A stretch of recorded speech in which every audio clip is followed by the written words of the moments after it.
पश्चिम बंगाल की मुख्यमंत्री ममता बनर्जी राष्ट्रीय राजनीति में हाथ मारने के प्रयास कर रही हैं, किंतु वर्तमान में वो एक विधायक तक नहीं है।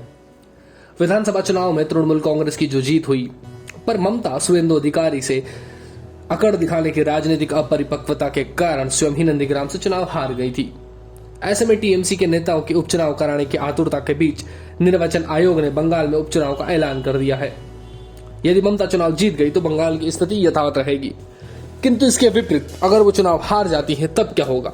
यदि ममता अपनी परंपरागत सीट भवानीपुर से विधानसभा चुनाव हार गई तो ममता के पास परिवार के अलावा और कोई विश्वसनीय नेता नहीं है। ऐसे में क्या भरोसा कि ममता के हार के बाद जो नेता सीएम की कुर्सी पर बैठेगा वो पूरे 5 वर्ष तक ममता की ही बात मानेगा।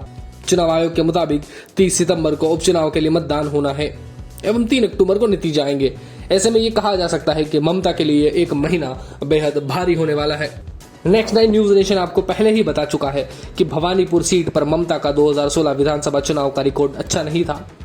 इतना ही नहीं, हाल के विधानसभा चुनाव के नतीजों के बाद भी राज्यों में जो हिंसा हुई उसमें टीएमसी के ही नेताओं और कांग्रेस कार्यकर्ताओं की भूमिका स्पष्ट होने के बाद बहुसंख्यकों के बीच ममता की लोकप्रियता में बड़ी कमी नजर आ रही है।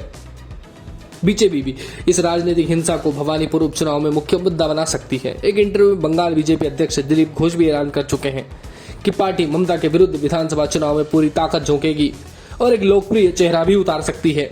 ऐसे में मुख्य सवाल यही उठता है कि ममता चुनाव जीत गई तो सब ठीक होगा, लेकिन अगर उनकी हार हुई तो क्या होगा?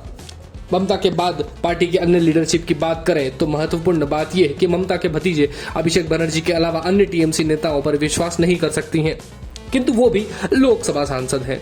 इसके अलावा डेरेक ओब्रायन और महुआ मोइत्रा टीएमसी के महत्वपूर्ण नेता हैं, लेकिन इन्हें जनता से जुड़ा नेता नहीं माना जाता है और ये दोनों ही राज्यसभा सांसद हैं।